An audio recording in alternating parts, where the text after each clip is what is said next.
Promovimi i librit The Albanian Quest for Freedom and the End of Yugoslavia u zhvillua ditën e diel në orën 2 në ambientet e brendshme të Kishës së Shën Palit me pjesëmarrjen e 10 vetëve të interesuar.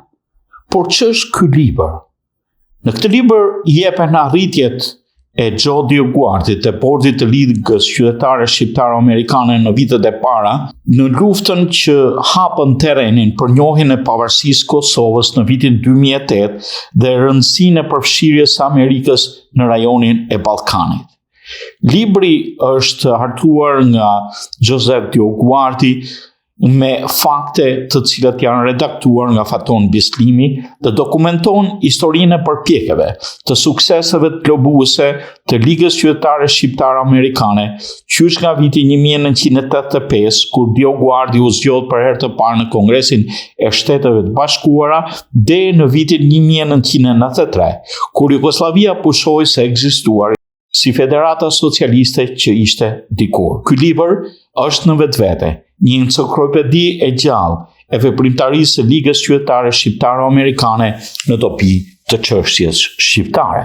Aktiviteti u monitorua nga Rafael Floqi, i cili mëtej ia dha fjalën drejtuesit të degës së Ligës Qytetare Shqiptaro-Amerikane, aktivistit të mirënjohur të komunitetit ton, Marash Nucullaj, i cili ndër të tjera falenderoi për rolin dhe aktivitetin e Ligës në vite, pikërisht kryetarin DioGuardi edhe bashkëshorten e tij Shëri Kloes DioGuardi dhe theksoi rëndësinë e punës që ka bërë Liga në vite për çështjen kombëtare shqiptare. Të nderuar musafir, gjithë të pranishëm, mirëdita. Në emër të Lidhjes Qytetare Shqiptaro-Amerikane, kam kënaqësi t'ju uroj një mirëseardhje të ngrohtë të gjithë juve që merrni pjesë në konferencën tonë të promovimit të librit sot. Ne jemi të kënaqur që ju kemi këtu me ne për të festuar botimin e librit të ri, Kërkim i lirisë shqiptare dhe fundi Jugosllavisë të autorit DioGuardit. Si që dini shumë prej jush, Lidhja Qytetare Shqiptaro-Amerikane është një organizatë jo fitim prurse e dedikuar për të promovuar interesat e shqiptarëve në Shtetet e Bashkuara dhe të Shqipërisë. Misioni ynë është të ushqejmë marrëdhëniet të forta midis Shteteve të Bashkuara, Shqipërisë dhe Kosovës, të promovojmë demokracinë dhe drejtat e njerëzit në rajon dhe të ruajmë dhe të promovojmë kulturën, gjuhën dhe trashëgiminë. Mëtej, moderatori e dha fjalën aktivistit të njohur të komunitetit, profesorit Anton Laqaj, i cili bëri një analizë të plotë të veprës të këtij libri, të fakteve që paraqiten në të. Ndër të tjera, zoti Laqaj theksoi se në këtë libër ka mbi 60 dokumente që tregojnë veprimtarinë aktive në vite të Ligës Qytetare Shqiptaro-Amerikane. Ai bëri një analizë të punës së artimit të librit, të mbledhjes së fakteve, të pasqyrimit të realitetit në këtë vepër kaq të rëndësishme, që është një dëshmi e gjallë e veprimtarisë së Ligës, por një dëshmi e gjallë edhe të punës për të pasur një histori të vërtet kombëtare të veprimtarisë së diasporës shqiptare të Amerikës për realizimin e pavarësisë së Kosovës. Ky libër përmban 3 kapituj. Në kapitullin e parë është përshkruar jeta e DioGuardit dhe veprimtaria e tij në Kongresin Amerikan, sillen njohja e tij me shqiptarët pikërisht në moshën 45 vjeçare, që ndodhi rastësisht në ditëlindjen e tij. Kapitulli i dytë përmban rolin e DioGuardit në postin drejtues të Lidhjes Qytetare Shqiptaro-Amerikane dhe çështjen shqiptarëve në Kosovë. Kapitulli i tretë përshkruan gjithsesi punën dhe kontaktet e shumta të DioGuardit me personalitetet më të larta shtetërore, amerikane dhe shqiptare për zgjedhjen e çështjes shqiptare në Kosovë dhe troje tjera të Shqipërisë etnike. Detyra kryesore ishte poshtja e kryekriminalit serb Milošević, ishte pikrisht Joseph DioGuardit që i prishi planet Miloševićit duke kontaktuar dhe duke bindur krejt me të lartë shtetëror amerikan, si kongresist, senator, antar departamentit shtetit e deri tek presidentit amerikan. Libri përmban mbi 60 rezoluta, letërkëmbime dhe intervenime të Kongresit Amerikan për çështjen e Kosovës, të iniciuara nga Joseph DioGuardit dhe përkrahur nga shumë kongresistë amerikan, emrat e cilëve janë shumë të njohur në politikën amerikane. Ky libër përmban vetëm një periudhë caktuar, viti 1985-1993, që na bën me dije se një të ardhme do të kemi mundësi të shohim botimin e pjesës së dytë, sepse siç e dini veprimtaria e çiftit DioGuardit për çështjen shqiptare gjithnjë vazhdon në kuadër të lidhjes qytetarë shqiptar-amerikane. I nderuar zotni Joseph DioGuardit, shkrimi juaj është një kujtesë e fuqishme e rëndësisë së mbrojtjes së të drejta dhe dinjitetit të gjithë njerëzve, pavarësisht nga prejardhja ose rrethanat e tyre. Libri juaj është libër bindës dhe i thellë që ofron një analizë të thellë dhe të vërtetë të konfliktit, gjithsesi luftës në Kosovë dhe përfundimin e Jugosllavisë. Në këtë libër është përshkruar kronologjia e veprimtarisë së zotit Joseph DioGuardit gjatë kohës si kongresist në Kongresin Amerikan, si dhe veprimtaria e tij në krye të lidhjes qytetare shqiptar-amerikane.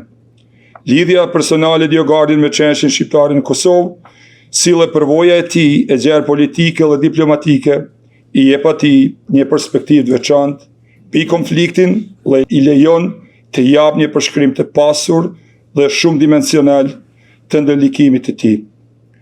Një nga aspektet më të lavdishme të librit është ndjenja e thellë e qëllimit moral të DioGuardit. Në të gjithë librin, ai përshkruan me një pasion dhe intensitet që është e pamundur të shpërfillet dhe angazhimi i tij për çështjen shqiptare, gjithsesi pavarësinë e Kosovës, dhe është i dukshëm në çdo faqe. Kjo ndjenjë e qëllimit moral është e dukshme në mënyrë se si ai përshkruan përvojën e tij në takimin me shqiptarë në Kosovë dhe prej të cilëve ishin nështruar lunes dhe torturave të tmerrshme nga qeveria serbe, gjithsesi kryekriminali Milošević. Këto histori janë zemërthyese, por shërbejnë dhe për të nënvizuar nevojën e menjëhershme për veprim në emër të popullit shqiptar. Rrëfimi i DioGuardit për përpjekjet politike dhe diplomatike që ai bëri në emër të popullit shqiptar është po aq i fuqishëm si një Ish-Kongresist dhe një avokat kryesor për çështjen shqiptare. DioGuardit ishte pozicionuar në mënyrë të veçantë për të rritur ndërgjegjësimin për situatën në Kosovë dhe për të lobuar për njohjen më të madhe të popullit shqiptar dhe luftës së tij. Ai përshkruan takimet e tij me drejtues të ndryshëm botëror, duke përfshirë presidentin Bill Clinton, George W. Bush dhe sekretarin e shtetit të hershëm Madeleine Albright, dhe përpjekjet e tij për të promovuar çështjen shqiptare në Kongres, Senat dhe Departamentin e Shtetit të Bashkuar të Amerikës.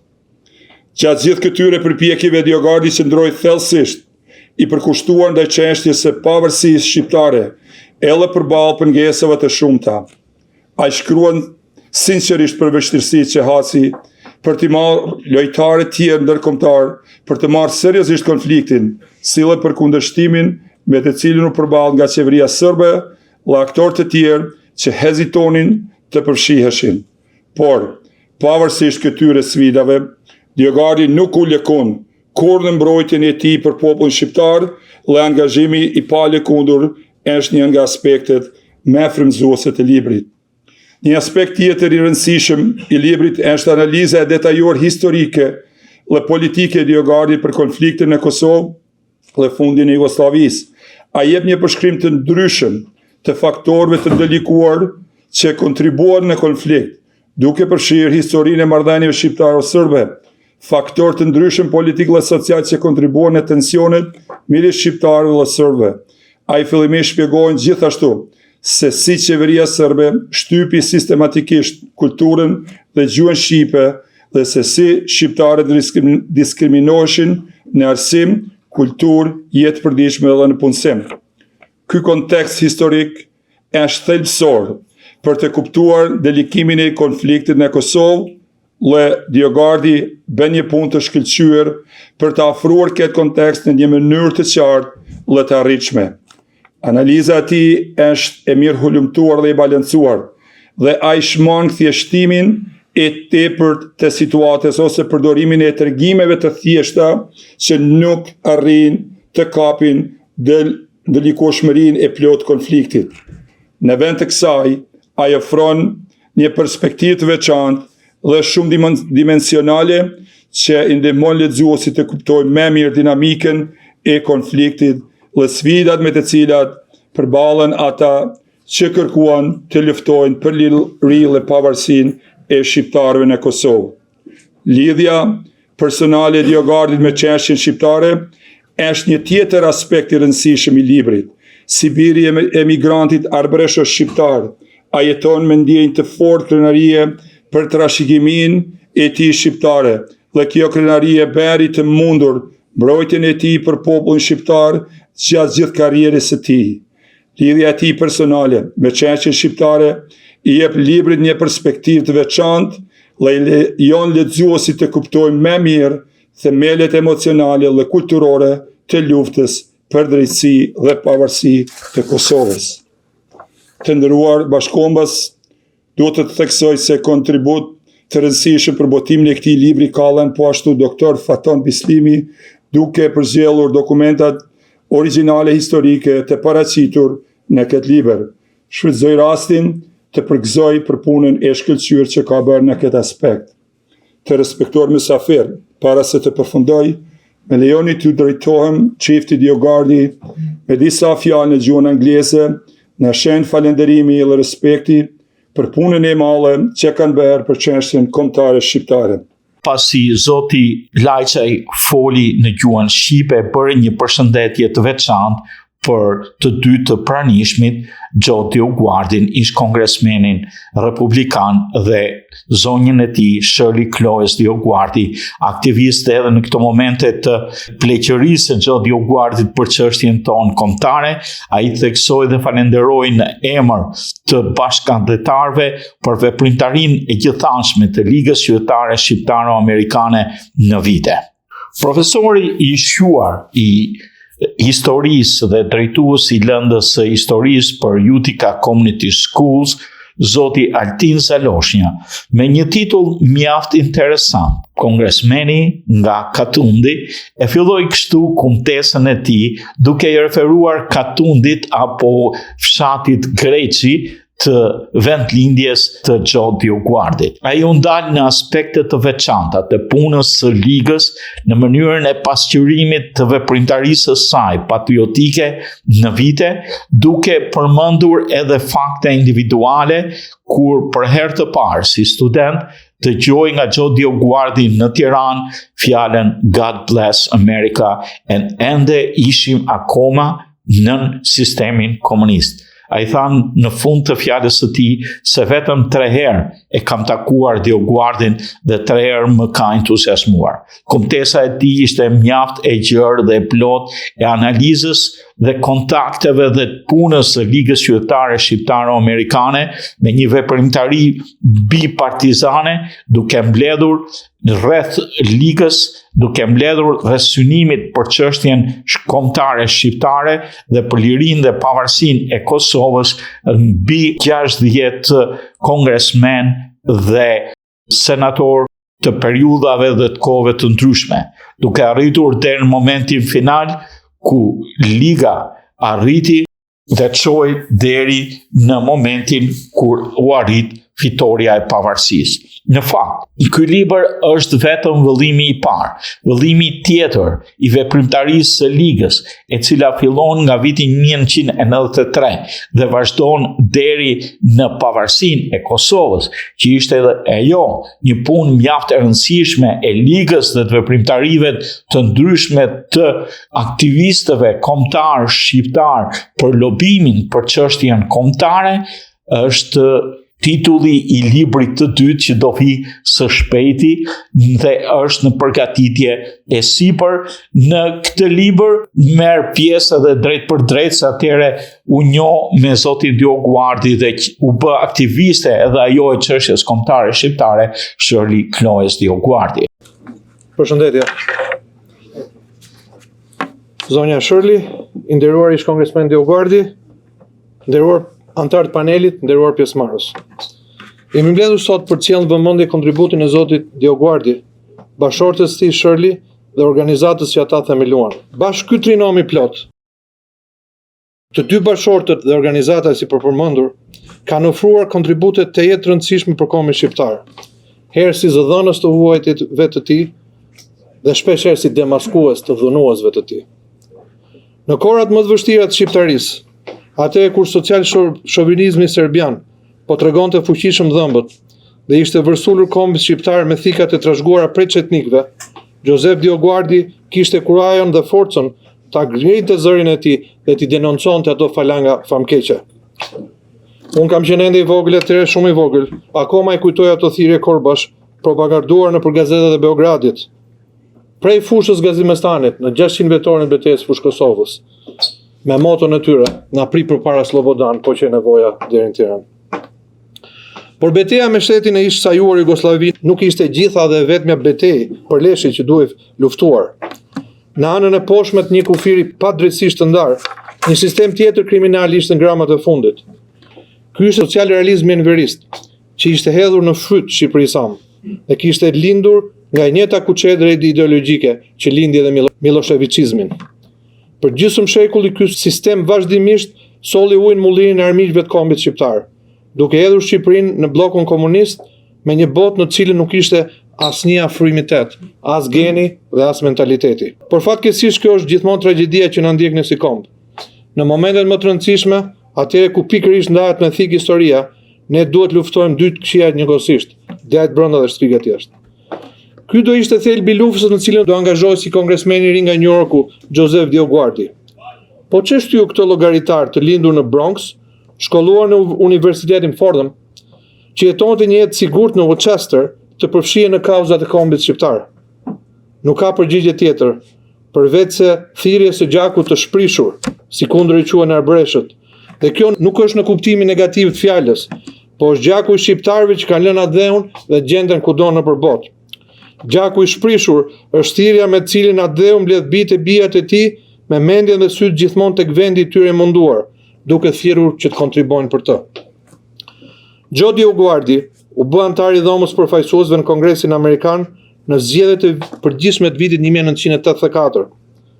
Për ata që njohin historinë politike të vendi, ky është viti në cilin presidenti Reagan u rizgjodh me një mandat të dytë, duke mundur thellësisht kandidatin demokrat Walter Mondale, që qenë zëvendës president kohën e Jimmy Carterit. Në një nga garat me diferencë më të madhe në historinë e zgjedhjeve presidenciale, kolegji elektoral shënonte 525-13. Ronald Reagan i fitoi të gjitha shtetet përveç Minnesotës dhe Washington DC, që është gjithmonë demokrat. Ishte një vit kur revolucioni reaganian, si kundër quhet në histori, ecte përpara me ritëm të plot, dhe ideja e qytetit që ndriçon mbi kodër e një Amerike Top Gun dhe vizionare ishte çelësi fitores. DioGuardi përfitoi nga ky vizion dhe ishte një nga 16 kongresmenët republikan që u shtuan Kongresit. Fakti që kongresmeni demokrat i distriktit 10 New Yorkut, Richard Ottinger, vendosi të mos garoj, ishte gjithashtu një shtys kryesore për fitoren e tij. Pra vërteton edhe një herë proverbin që ti duhet të jesh gjithmonë prezent në kohën dhe në vendin e dur. Dhe Joseph DioGuardi ishte.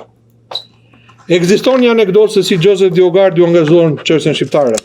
Dhe meqense Joe është këtu, mund të bëjë një korrigjim nëse ka një gabim në këtë pjesë të tregimit.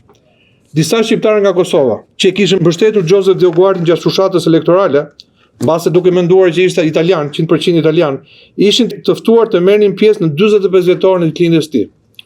Kjo është në shtator të vitit 1985, pra afërsisht 10 muaj mbasi DioGuardit ishte zgjedhur Kongres. Tek bisedonin atë mbrëmjen dëgjuan babain e Joseph DioGuardit, Joe Senior, që fliste në një gjuhë që ata e ninin me motrën e tij, me hallën e Joseph DioGuardit. Të fliste arbërisht në një gjuhë që ishte kuptueshme. Nga ky moment komuniteti shqiptar nga Kosova fitoi të lëbonte fuqishëm Joe DioGuardin, duke i kujtuar atij gjithmonë rrënjët e gjakut të shprishur.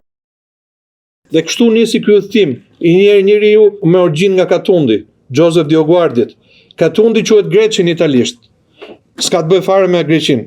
Një fshat arbëresh në krajinën e Kampanjës, pranë Beneventos e pak më larg Avelinos, rreth 100 km nga lindjet Napoli. Po ta shprehim me terma detare, do thosh një fshat që ndodhet ndërmjet dy deteve, deti Tiren nga ana e Napolit dhe detit Adriatik nga ana e Barit dhe Fogjes. Pika më e lartë e këtij fshati ndodhet 931 metra mbi nivelin e detit. Meqense këtu jemi te Kisha e Malësisë, ka gjithmonë një avantazh kur Katundi ose fshati ndodhen në pikë lart ose në mal, sepse këtu e shikon armikun gjithmonë nga sipër. Ky fshat arbëresh është i njohur për traditat e tij dhe shqiptarët e parë në Greqi janë vendosur që në vitin 1461, domethënë pak vjet përpara se heroi ynë kombëtar Skënderbeu të ndronte jetë. Pra pikërisht tu vendos ai gjaku ynë i shprishur dhe atë flitet një shqipje veçantë që quhet ala Katundçe, domethënë gjua e Katundit.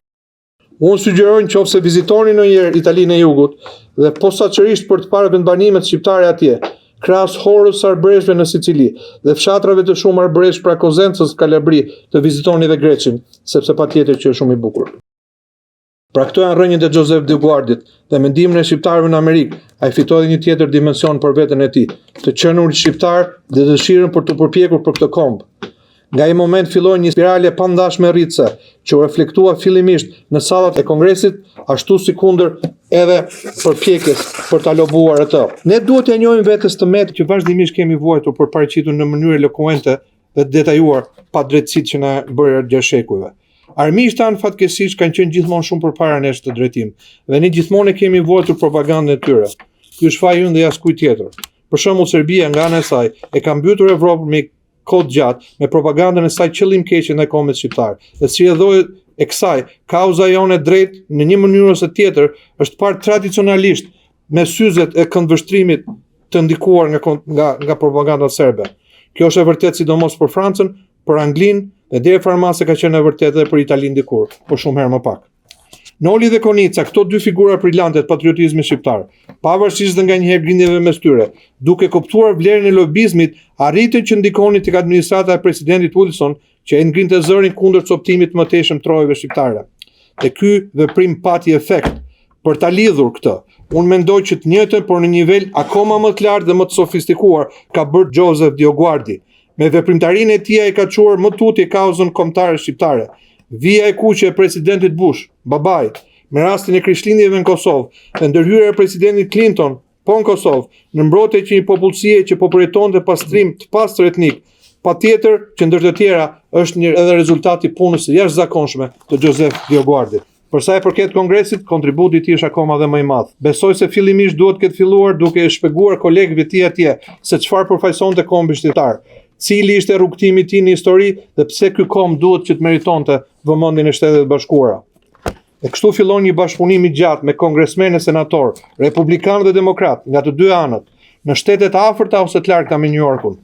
Kongresmenë të tillë si Benjamin Gilman, republikan nga New Yorku, Tom Lantos, demokrat nga Kalifornia, Henry Hyde, Republican nga Illinois, Dana Rohrabacher, Republican nga Kalifornia, i parushmi dhe i madhështori kongresmen dhe pastaj senator nga Arizona, John McCain, senatori Dennis Consini, po republikan nga Arizona, senatorët Al D'Amato dhe Patrick Moynihan nga New Yorku, dhe për ta mbyllur me dekanin e tyre nga mosha dhe përpjekja për kombin shqiptar, senatorin Bob Dole nga Kansas, që ishte njëkohësisht në atë kohë lider republikanëve në Senat dhe pastaj garoi edhe për president, që gjithë ta ju bashkuan fuqimisht kauzës shqiptare dhe u bën shtylla të mbrojtjes të interesit tonë kombëtar. Po si mendoni ju se mund ndodh kjo? Pa u takuar, pa njohur, pa farkëtuar misi me njerëzit që marrin vendime dhe që fjala e tyre ka peshë korridoret e pushtetit, mund vazhdosh flasësh gjithë ditën për drejtësinë e çështjes tënde, por askush nuk ka për dëgjuar. dhe ajo që Joseph DioGuardi si kongresmen dhe pastaj si drejtues i Ligës Civile shqiptaro-amerikane kanë arritur të bëjnë. I kanë bindur këta njerëz për drejtsinë e kauzës tonë. Të gjithë ligjvënësit e mësipër, patjetër që donin dikë që t'u tregonte dhe t'u shpjegonte përpjekjet e popullit shqiptar dhe aspiratat e tij për liri dhe shoqëri demokratike. Por ndryshe nuk do t'i kishin kushtuar vëmendje në dur. Dhe këtë vëmendje të dur, shpjegim dhe tregim e ka bërë më së miri nderuari Joseph DioGuardi.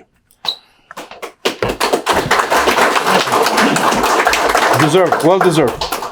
Zoti Lajça përmendi atë fjalën që unë gjithashtu e kam shkruar këtu. Mbas një burri tafë që ndron gjithmonë një grua e fuqishme, një grua e fortë.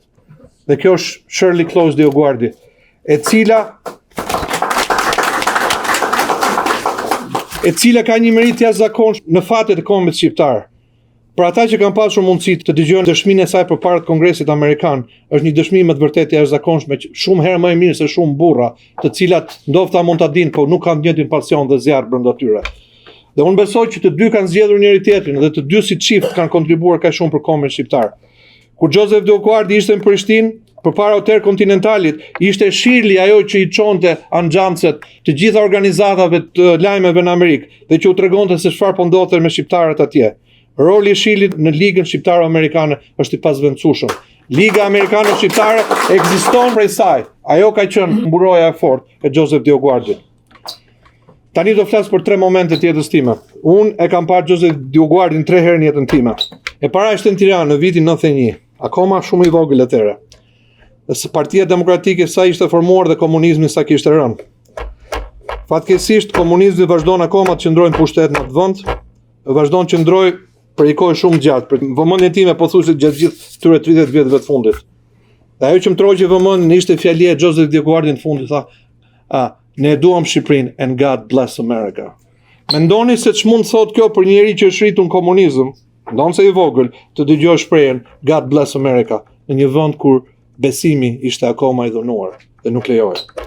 Hera e dytë që kam takuar Joseph DioGuardin, ka qenë një tubim i studentëve shqiptar këtu në Trojë, organizatës studentëve shqiptar. Fola me të për rreth 5 minuta dhe aty kuptova pasionin dhe dëshirën e tij për kombin shqiptar. Dhe hera e tetë ka qenë këtu në këtë kish. Besoj rreth 15 vjet më parë, ndërkohë që po bëshin përgatitje për vendosjen e bustit të Gjergj Kastriotit. Aty. Papritur ishim një dhomë si kjo hap derdha dhe në atë derë futet kongresmeni Tom Lantos, një kongresmen i jashtëzakonshëm nga Kalifornia, së bashku me Joseph DioGuardin. Dhe jam i sigurt që në fjalët që ai përdori, ju jeni si hebrejt. Tom Lantos ishte hebre nga Hungaria. Dhe nëpërmjet Joseph DioGuardit mori vesh atë që shqiptarët kishin bërë për hebrejt. Ne duhet ta shkruajmë këtë pjesë të historisë tonë me gërma të arta dhe nuk duhet të rrim të fshehur, duhet të jemi krenar për të. Pra, edhe një herë kthehemi tek ajo që ndron ke fuqia e kontaktit, ke fuqia e njeriu i cili ndodhet në vendin e dur, në kohën e dur, tek fuqia e njeriu i cili prezanton çështjen tënde në kabinetet e fuqishme të botës. Për këtë duhet të jemi shumë mirënjohës. And I'll say 2 things in English as well. Honorable Joseph DioGuardi, Shirley, thank you very much for what you have done for the Albanian cause throughout all these years. I was very happy to hear his name so many times mentioned in this. Absolutely. He deserves it because he has brought in life a son like you. Okay? God watches. Yes. God protects. Right here.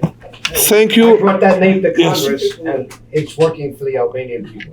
Believe me. Thank you very much for all your trials and tribulations that you have gone through for the Albanian cause. We are thankful and deep in our hearts we have appreciation. Regardless of the look and regardless of how many people might be in one room, we always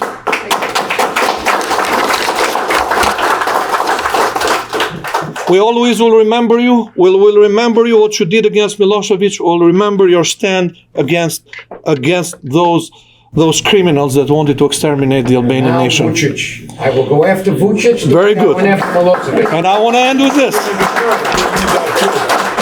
We started that one already. And may God give you a long life so that you can continue this journey and you can be a voice for the Albanian nation in the halls of Congress, in the United States of America, and around all the world. Thank you very much and God bless. Thank you very much, everybody. Në fjalën e tij, Zoti Rafael Floqi theksoi veçoritë e lobizmit të Ligës Qytetare Shqiptaro-Amerikane, duke u ndalur në faktin se lobizmi është një veçori e politikës amerikane dhe lobizmi shpeshherë keq interpretohet ose kritikohet si rrushfet, gjë që nuk është e vërtetë. Lobizmi është një praktikë e kryer qoftë nga individ apo nga organizata ku ndërmerren fushata publike, të cilët janë të regjistruara ligjërisht në qeveri për t'i bërë presion qeverisë për veprime specifike të politikave publike. Lishmëria e lobizmit vjen nga Kushtetuta Amerikane dhe demokracia jon pjesëmarrëse.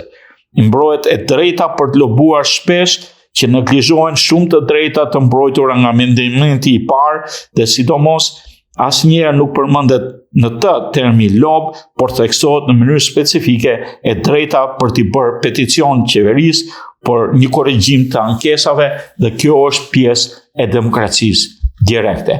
Në fjalën e tij, Zoti Floqi theksoi rëndësinë e punës së Ligës Qytetare Shqiptaro-Amerikane dhe nevojën që veprimtaria e Ligës dhe veprimtaria e aktivistëve të komunitetit të mirënjihet nga qeveritë shqiptare dhe qeveria e Kosovës, sepse ajo përbën bazën e patriotizmit dhe rolin e pakrahasueshëm të diasporës shqiptare në zgjidhjen e çështjes sonë kombëtare. Zoti Floqi u ndal më tej edhe në faktin që ende sot nuk ka ndonjë nderim të veçantë për Ligën apo për zotin DioGuardit nga dy qeverit përkatëse. Ai theksoi se zoti DioGuardi nuk ka nevojë për dekorata më e madhe për çdo shqiptar.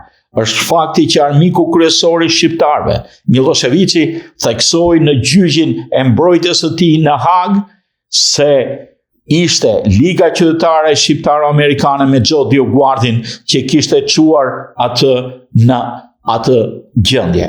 Kjo është vlerësimi më i madh kur armiku të vlerëson si armikun kryesor.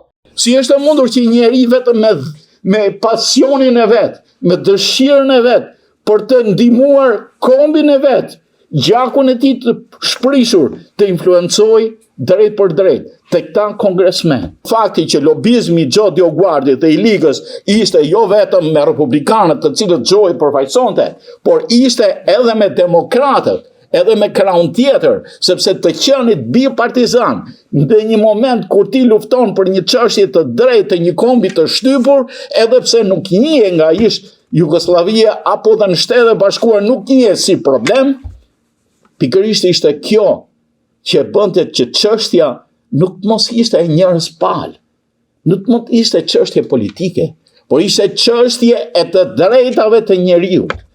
Dhe kjo i bashkonte të dy palët. Kjo është veçanti e lobizmit të Ligës që kuptoi që nëpërmjet Kongresit duhet shkohet këtë administrata. Jo nga administrata from the Congress to the administration. Në 30 tetor të vitit 2003, parafolësi im, Anton Laqaj, ka qenë përpara Senatit Amerikan. Ka folur për të drejtat e shqiptarëve në Mal të Zi. E mundësuar kjo nga Xho DioGuardi dhe nga Tom Lantosh, dhe më thoshte në intimitet, Antoni, kur unë në Mal të Zi nuk më hape zyra e, si po thoshim Shqipëri Këshillit Lagje, zyra e përfaqësimit të pushtetit lokal, druesha të shkoja, më hapën dyert e Kongresit e të Senatit Amerikan për të treguar të vërtetën.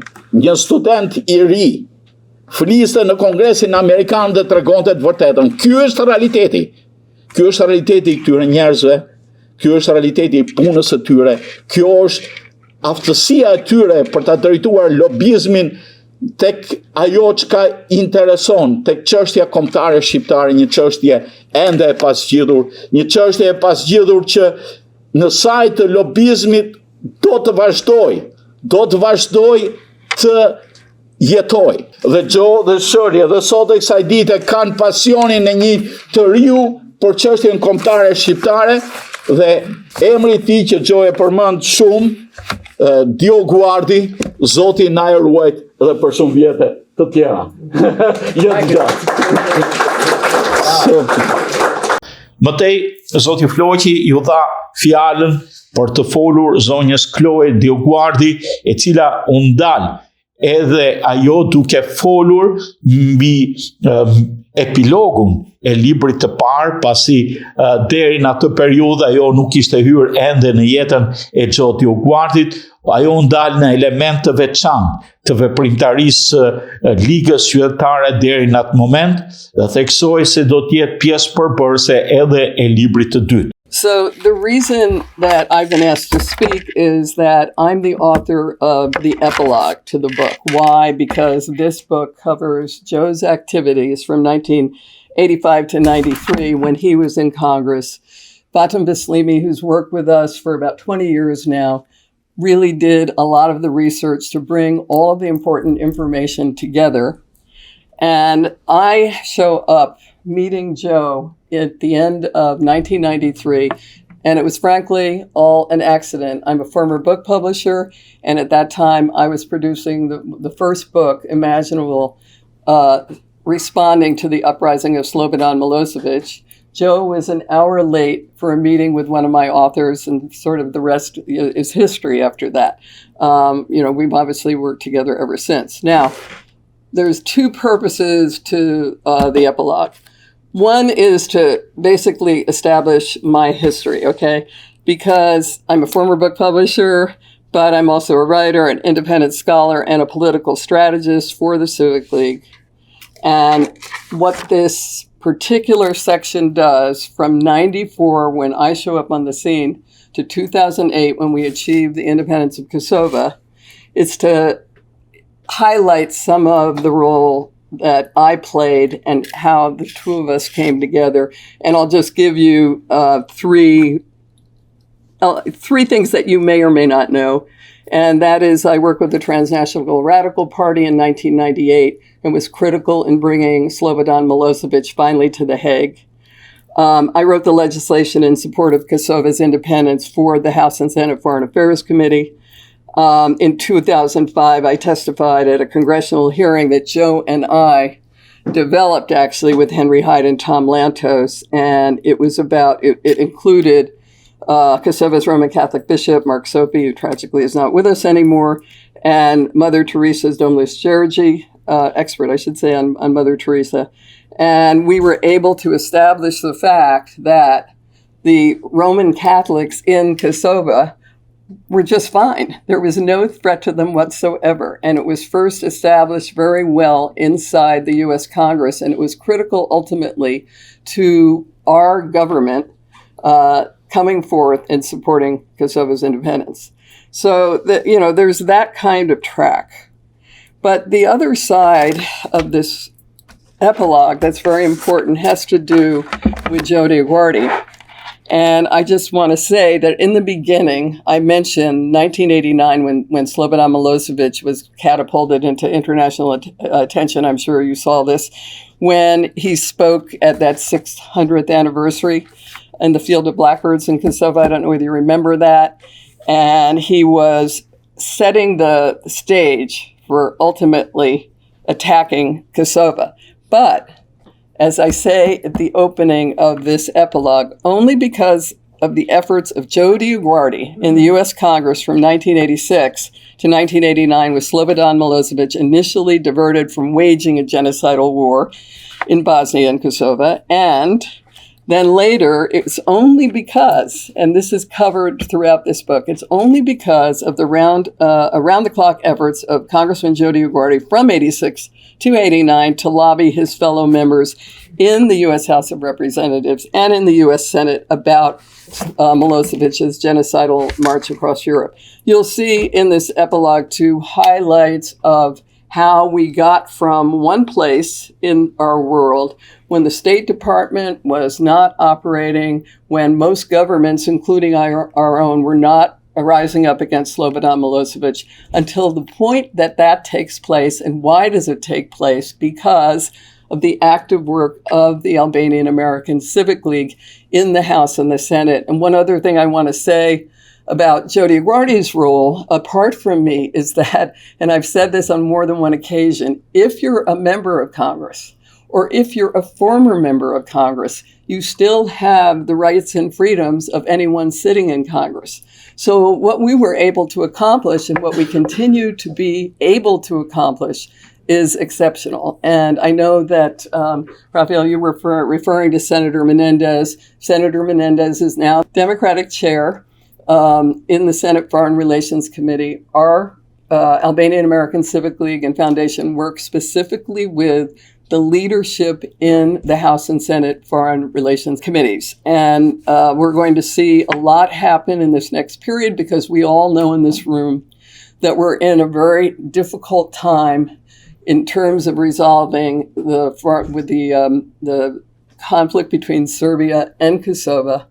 But we also have a rare opportunity because we have a new government in Kosovo that is not corrupt and that is actively working towards a resolution. And we're going to see where we go. But one of the key roles it's going to continue to be is the role that our Senate will play in what transpires. And that's what makes the Albanian American Civic League important. Many people aren't interested in that kind of role. Not everyone has to be a part of the Albanian American Civic League, but we want people to understand what we're about, and it's specifically working, again, inside the House and Senate, and sometimes it takes many years.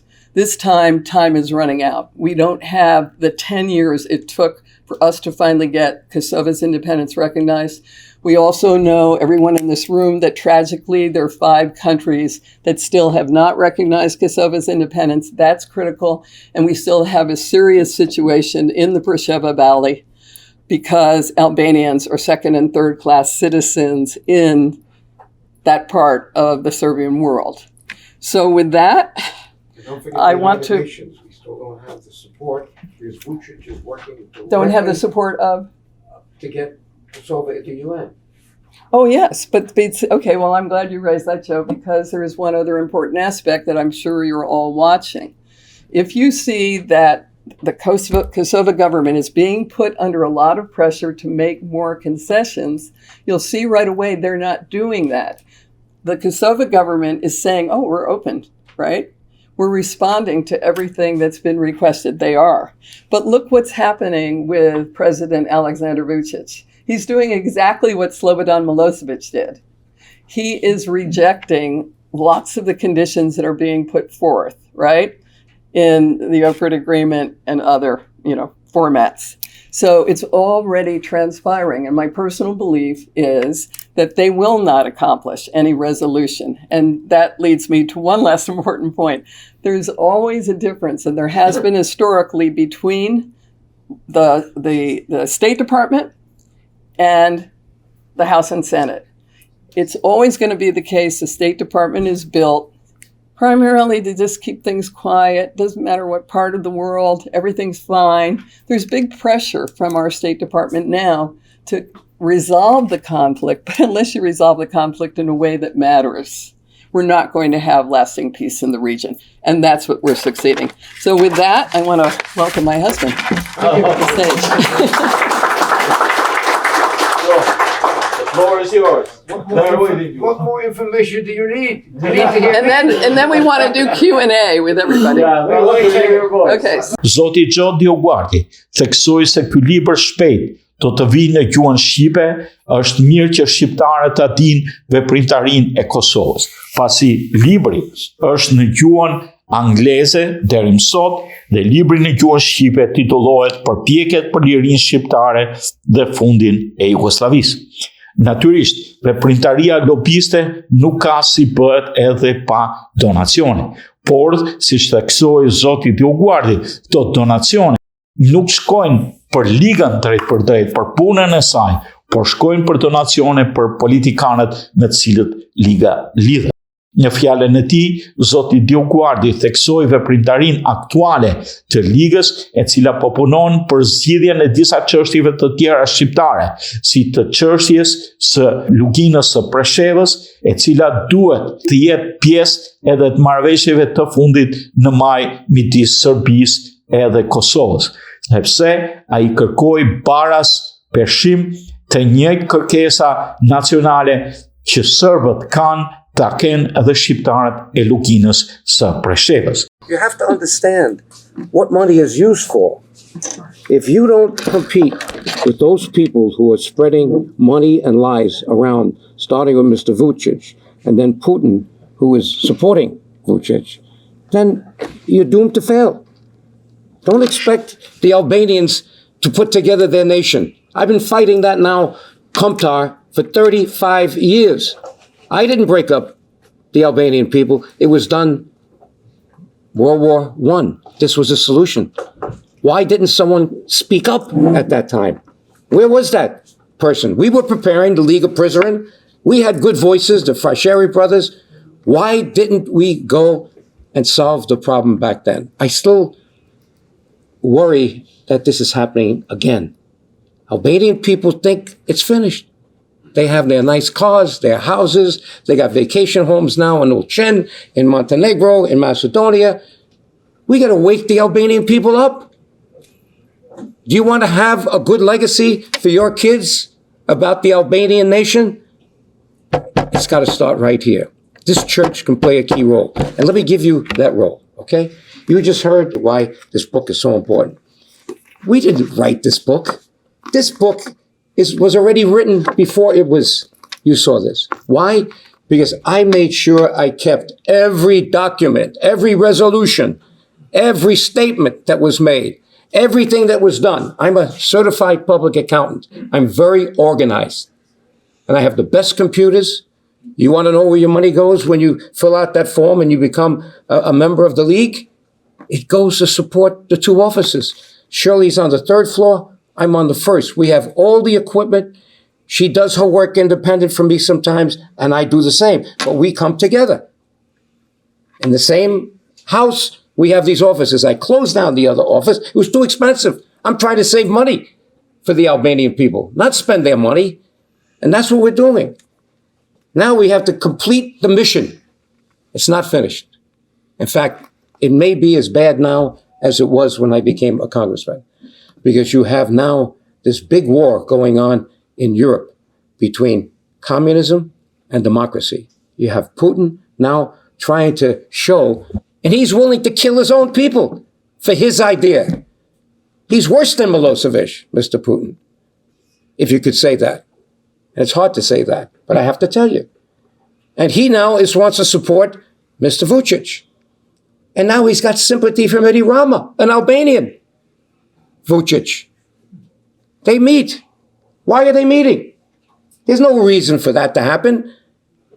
I have to get my bulletproof vest out again. I made 50 trips with Shirley, and I had to wear almost every time a bulletproof vest because people were calling my house at home.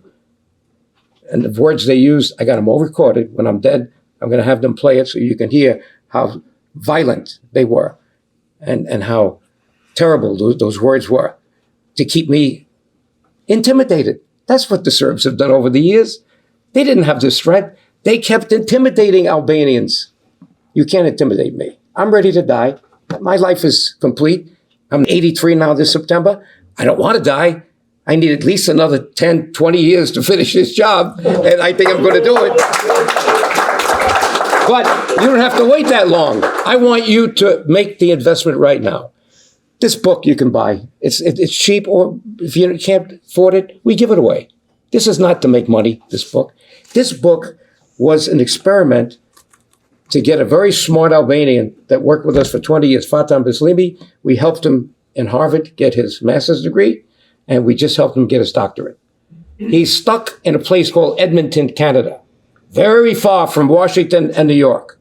And it costs us a lot of money to get him out of there. He's got 3 kids, and obviously we can't just order him around. But I gave him access that I gave nobody else. All my records are filed away perfectly. I am a CPA. I know how to do that. So I said, you're going to have access. And I want you, this book has to be the truth, everything. Even the letter that Bob Dole sent when I brought him to New York to meet the Albanians at Bruno's restaurant is in here. Nobody thought I could find it. I found even that. Here it is, signed by Bob Dole. 50 Albanians came to Bruno Selamai's restaurant, and that was the first fundraiser for the presidency of Bob Dole. That day alone, a few people stood up. They liked Bob Dole and said, we got to raise you the money now. And they did. And he became a friend. And why was that important at that point? Because that was in 1986. I put in the first resolution as a new congressman. Nobody knew Kosovo. They knew Yugoslavia. But Kosovo was buried 5 levels down in Tito's Yugoslavia. They didn't let the Albanians have any freedom of speech. They intimidated them all the time. And UDBA did the same thing to Albanians in Michigan. You don't know the tricks that UDBA played here with Albanian families. Getting them money, getting them drugs, getting them this. They didn't ask for it, but they got it, and they took it, and they did a lot of things for their families. But they wore down our ability to get rid of UDBA and get rid of Milosevic until I got elected. Until I got elected, nobody openly challenged. Kështu, mëtej zonja Kloj DioGuardi theksoi veprimtarinë aktuale të ligës, veprimtari e cila ka gjetur pasqyrim edhe në organet e ndryshme të shtypit. Televizioni i Shqiptarëve të Amerikës zhvilloi pak përpara këtij takimi edhe veprimtari edhe intervistat të drejtpërdrejta e të gjata me 2 liderët e Ligës Qytetare Shqiptaro-Amerikane, të cilën ju do ta ndiqni. Nga ana tjetër, televizioni i Shqiptarëve të Amerikës theksoi se është e rëndësishme që puna e ligës të vazhdoj, është e rëndësishme që veprimtaria e saj aktive të ringjallet, sepse ka një bjerrje pas përfundimit dhe arritjes së pavarësisë së Kosovës të punës lobiste të shqiptarëve. Çështja e shqiptarëve, ashtu siç ka theksuar edhe DioGuardit, me një fjalë trashëgim nga i ati i tij, se kur bëhet kalaja, kala bëhet Shqipëria, atëre puna e ligës nuk ka mbaruar pa u zgjidhur çështja kombëtare shqiptare. Kështu pra, përfundoi edhe ky takim, i cili ndër të tjera theksoi rëndësinë e veprimtarisë së ligës dhe pjesëmarrësit e pranishëm morën edhe ata librin Përpjekjet për lirinë shqiptare dhe fundin e Jugosllavisë me autograf nga autori. Ishte një vlerësim i punës dhe patriotizmit të Ligës Qytetare Shqiptaro-Amerikane. Natyrisht, kur zhvillohen dhe takime të tjera të cilët kanë të bëjnë me donacionet apo fundraiser, të cilët u zhvilluan në restorantin Gjonit të aktivistit Marash Nucullaj, mediat nuk janë të pranishme, por aty merren pjesë dhe jepen donacione për zhvillimin dhe vazhdimin e punës të Ligës Qytetare Shqiptaro-Amerikane. Kështu pra përfundoi ky eveniment me urimin që të kemi sa më tepër punë në favor të çështjes kombëtare, sa më tepër libra që të ilustrojnë veprimtarinë e aktivistëve, jo vetëm të Ligës Qytetare Amerikane, por dhe aktivistëve të tjerë që kanë bërë për çështjen e Kosovës dhe për zgjidhjen e problemeve të Shqipërisë, duke u mbështetur tek lobizmi ndaj qeverisë amerikane, lobizëm që në këtë kohë ku vihet të re një zbutje e qëndrimit qeverisë amerikane ndaj Serbisë duhet të jetë edhe më i fuqishëm.